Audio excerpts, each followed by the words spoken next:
नमस्कार, धागा फॅशन या आपल्या चॅनलमध्ये तुमच्या सर्वांचे मनापासून स्वागत। तर आजच्या व्हिडिओमध्ये आपण बघणार आहोत की 36 साइज कटोरी ब्लाउजचे स्टिचिंग कशा पद्धतीने करायचं आणि कटोरीचे स्टिचिंग करताना बऱ्याच बारीक बारीक गोष्टी असतात, त्या अगदी लक्षपूर्वक आपल्याला करणं गरजेचं आहे। म्हणजे त्या लक्ष देऊन जर केल्या तर आपली कटोरी परफेक्ट बसणार आहे आणि खूप टिप्स सहित ह्या सर्व गोष्टी मी तुम्हाला सांगणार आहे। तर चला आपण करूया सुरुवात। तर ह्या ब्लाउजला मी अस्तर जोडून घेतलेला आहे। तर आता आपण कटोरी जोडायला सुरुवात करणार आहोत। तर कटोरी जोडताना नेहमी लक्षात ठेवा, वरून खाली जोडायला आपल्याला सुरुवात करायची, खालून वरती नाही तर वरून खाली। तर आपल्याला 5 इंच अंतर घ्यायचं आहे आणि टीप मारायला सुरुवात करायची आहे। शिस्तीत असं जोडून घ्या।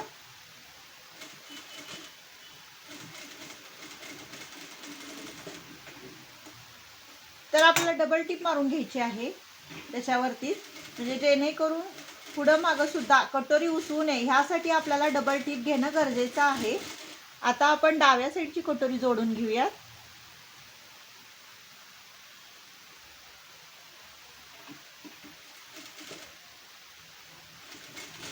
ती पण त्याच पद्धतीने जोडायचं आहे, वरून खाली जोडायची आहे, खालून वरती जोडायची नाही, कारण आपलं पूर्ण गळ्याची रुंदी आणि उंची दोन्हीही वाढतं।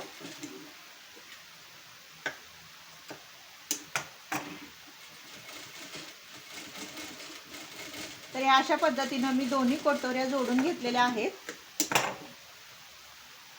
तर बघू शकता तुम्ही हे अशा पद्धतीने जोडून बघू शकता, व्यवस्थित इथून आलेलं आहे। इथून कमी जास्त अंतर करू नका, अगदी सेम अंतर आलं पाहिजे, कमी जास्तपणा नको, कारण गळ्याची रुंदी वाढण्याची दाट शक्यता असते। आणि त्याच्यानंतर आपल्याला काय करायचं आहे, हे जे खालीवर होतं ना ते व्यवस्थित आपल्याला लेवल करून घ्यायचं आहे। ह्या साईडचं पण जो भाग जास्त होतो ना नकळत, तो भाग आपल्याला कट करून टाकायचा आहे। तर आता आपल्याला काय करायचं आहे, हा पॉइंट इथे घ्यायचा आहे। तर बघू शकता ह्या पॉइंटवर हा पॉइंट घ्यायचा आहे, 5 इंच थोडंसं पुढं सरकवून आपल्याला घ्यायचं आहे, कारण आपण इथं हुकलूक पट्टी जोडत असतो। आणि हे अशा पद्धतीने क्रॉसमध्ये आपल्याला ठेवून घ्यायचं आहे। सेम असा क्रॉस आला पाहिजे, तिरकस असा। आणि इथून आपल्याला घ्यायचं आहे 1.5 इंच, उंची घ्यायची आहे आपल्याला 2.5 इंच, आणि अशी क्रॉस लाईन आपण आखून घेणार आहोत।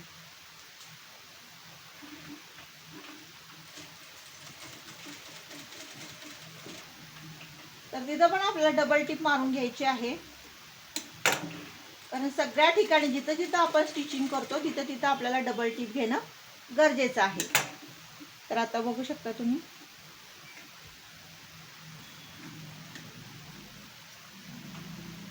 कटोरीला पप किती सुंदर आणि व्यवस्थित आलेला आहे। तर ह्या साईडला पण आपल्याला तसंच करून घ्यायचं आहे। 5 इंच ह्या साईडला पुढं शिलाईसाठी ठेवायचं आहे आपल्याला। इथे आपल्याला 1.5 इंच घ्यायचं आहे, वरती 2.5 इंच घ्यायचं आहे, आणि आपल्याला टिप मारून घ्यायचं आहे। इथंही आपण डबल टिप मारून घेऊयात। त्याच्यानंतर काय करायचं आहे आपल्याला, आता इथपर्यंत तर आपली व्यवस्थित पद्धतीने कटोरी जोडून झालेली आहे। दोन्हीचे पप व्यवस्थित आलेला आहे, तुम्ही बघू शकता। कटोरीचे जे टक्स आहेत ते स्ट्रेट आलेले आहेत, तिरकस कुठेही झालेले नाहीयेत, म्हणजे हे येणं फार गरजेचं आहे। क्रॉस जर कटोरीचे टक्स येत असतील तर कटोरी अजिबात व्यवस्थित बसणार नाही। तर कटोरीचे टक्स असं येणं गरजेचं आहे। त्याच्यानंतर पुढची गोष्ट आपल्याला लक्षात ठेवायची टिप्स म्हणजे काय, तर आपल्याला 1/2 इंच इथे आपल्याला शेप देऊन घ्यायचा आहे। इथे म्हणजे जिथं आपण योगपट्टी जोडणार आहोत ना तिथे आपल्याला 1/2 इंच असा शेप देऊन घ्यायचा आहे। ह्या साईडला पण आपल्याला तसंच करायचं आहे, 1/2 इंच आपल्याला शेप देऊन घ्यायचा आहे। आणि नंतर ह्या योगपट्टीला मी अस्तर जोडून घेतलेला आहे, तुम्ही बघू शकता। हे कापड मेन आहे, हे अस्तर आहे, मेन कापड हे अस्तर आहे। उजवी डावी दोन्ही साईडची मी कटोरी योगपट्टी तयार करून घेतलेली आहे। जे योगपट्टीचं टोक असतं ना ते आपल्याला इथे ठेवून घ्यायचं आहे, म्हणजे जिथं आपला कटोरीचा हा भाग असतो, हुकलूक पट्टी जिथं जोडायची असते तिथून, आणि तिथून आपल्याला टीप मारायला सुरुवात करायची आहे।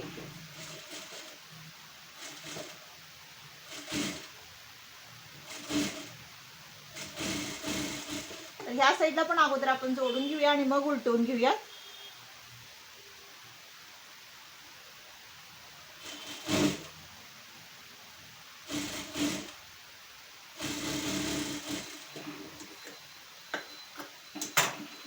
त्याच्यानंतर काय करायचं आहे आपल्याला, हे असं उलटं करून अशी आपल्याला योगपट्टी ह्या साईडला अशी जोडून घ्यायची आहे.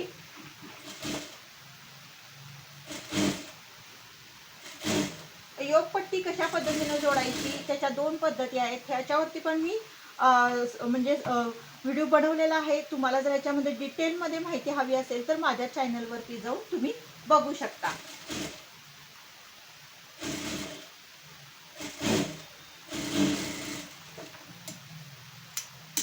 तर बघा, आता हे दोन्ही भाग आपले जोडून झालेले आहेत.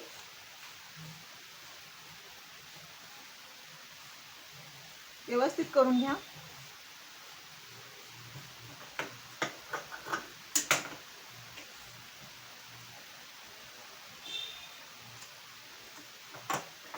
आता हा भाग पण आपण उलटवून घेऊया.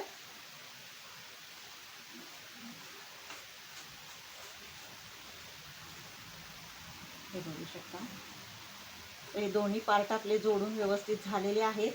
जो काही जास्त योगपट्टी होत असेल ना, तर ह्या साईडला तुम्ही कट करून घ्या व्यवस्थित. तर इथपर्यंत तर आपल्या व्यवस्थित झालेलं आहे. आता आपल्याला जोडायची आहे लूकपट्टी. तर लूकपट्टी मी तयार करून घेतलेली आहे अस्तर लावून आतल्या साईडला. ती रुंदी तुमच्या आवडीनुसार घेऊ शकता, पण जास्ती करून जेवढं जास्त होतं येईल तेवढं तुम्ही रुंदीला म्हणजे लूकपट्टी जास्त ठेवा.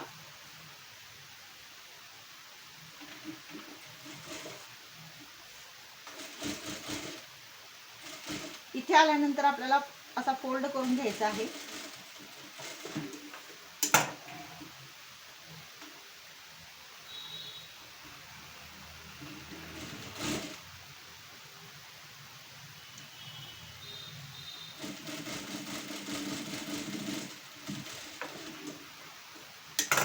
ह्या साईडला पण एक आपण टीप मारून घेऊया व्यवस्थित, म्हणजे फिनिशिंग खूप छान दिसतं.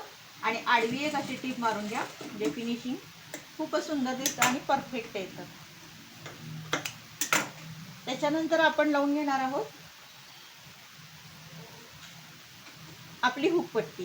तर त्याला पण इथं 5 इंच आतल्या साईडला फोल्ड करा आणि अशी टीप मारून घ्या 5 इंच अंतर ठेवून. त्याच्यानंतर दाब टीप मारून घ्या.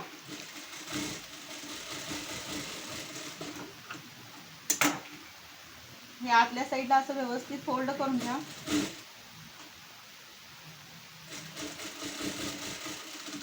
आडवी टीप मारून घ्या. त्याच्यानंतर काय करायचं आहे आपल्याला, व्यवस्थित हे दोन्ही आता आपले सगळे भाग पूर्ण जोडून झालेले आहेत. त्याच्यानंतर थोडासा गळ्याला आपल्याला शेप द्यायचा आहे, कारण ज्यावेळेस आपण कटोरी जोडतो ना, तर गळ्याचा जो शेप असतो ना तो व्यवस्थित आलेला नसतो, तो आपल्याला द्यावा लागतो. तर त्यासाठी काय करायचं आहे आपल्याला, थोडासा असा राऊंड शेप देऊन घ्या आणि आकार व्यवस्थित असा कट करून घ्या.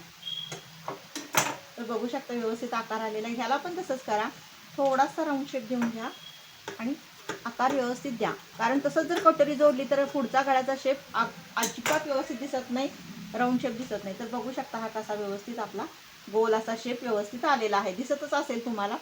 आणि ह्या 2 पट्ट्या सेम झाले की नाही हे पण तुम्ही चेक करून घ्या. हे जर हुकलूक पट्टी कमी जास्त झाली तरी पण अगदी फार खराब दिसतं आणि हुकलूक लावल्यानंतर खालीवर होतात. त्यामुळे ही पट्टी पण व्यवस्थित होणं गरजेचं आहे.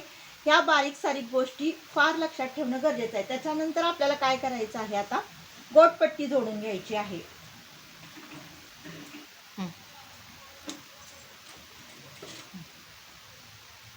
तर आता आपण काय करणार आहोत, गोटपट्टी म्हणजे पुढच्या साईडला गोट लावून घेणार आहोत व्यवस्थित. तुम्हाला जर हवा असेल तर तुम्ही फिनिशिंग पट्टी पण लावू शकता, पण मी आता फ्रंट साईडला गोट लावणार आहे. एका साईडला फोल्ड करून गोटपट्टी तयार करून घ्या तुम्ही आणि 5 इंच अंतर ठेवून जोडायला सुरुवात करा.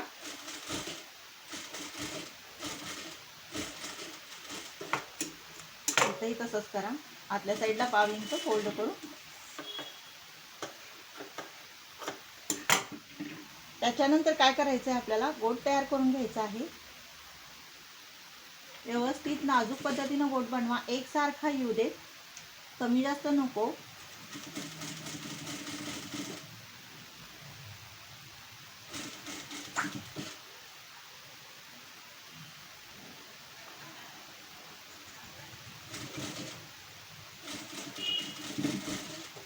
ह्या साईडचा पण गोट आपण तयार करून घेऊया.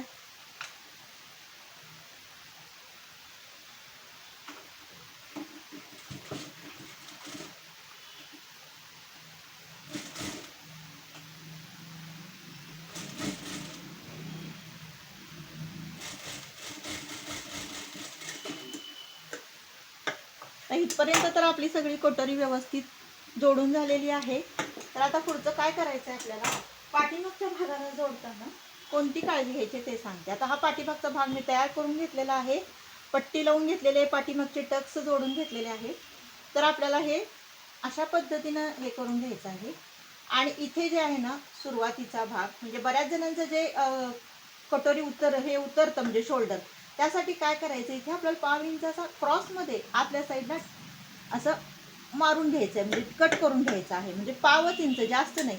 ह्या पण साईडला आपल्याला तसंच करायचं आहे. दोन्ही शोल्डर जोडायच्या अगोदर आपल्याला इथे 5 इंच असं कट मारून घ्यायचं, म्हणजे जेणेकरून आपलं शोल्डर उतरण्याचा जो यांचा प्रॉब्लेम आहे ना तो कधीच येणार नाही त्यांना, आणि व्यवस्थित आपले शोल्डर बसू शकतात. त्यासाठी ह्या गोष्टी पण लक्षात ठेवा. त्याच्यानंतर आपल्याला शोल्डर जोडून घ्यायचे आहे. अर्धा इंच शोल्डर आपल्याला वरच्या साईडला आणि धरायचं आहे, आणि असं मागं पुढं करून लॉक करून घ्यायचं आहे. ते ह्या साईडला पण आपल्याला तसंच करून घ्यायचं आहे.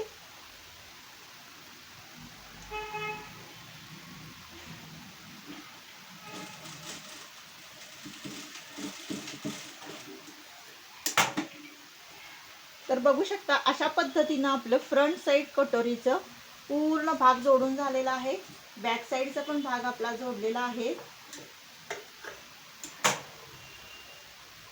तर बघू शकता किती व्यवस्थित आणि किती फिनिशिंग सहित आपली ही कटोरीचा कटोरी ब्लाउजचं स्टिचिंग झालेलं आहे. तर बघू शकता मैत्रिणींनो, तर मी ज्या ज्या तुम्हाला बारकावे, ज्या बारीक सारीक गोष्टी सांगितलेल्या आहेत त्या पूर्णपणे लक्षात ठेवून त्या पद्धतीनं जर तुम्ही कटोरी ब्लाउजचं स्टिचिंग म्हणजे शिलाई केली तर कटोरी ब्लाउज कधीच चुकणार नाही, आणि खूप परफेक्ट पद्धतीनं आपली कटोरी बसणार आहे. म्हणजे ह्या पद्धतीने एकदा तुम्ही नक्की ट्राय करून बघा. कटोरीच्या बाबतीत सगळे प्रॉब्लेम तुमचे नक्की दूर होणार आहेत. तर मैत्रिणींनो, तुम्हाला हा व्हिडिओ कसा वाटला नक्की कमेंट करून सांगा, आणि आवडल्यास लाईक, शेअर आणि सबस्क्राईब करा. भेटूया नेक्स्ट व्हिडिओमध्ये. बाय.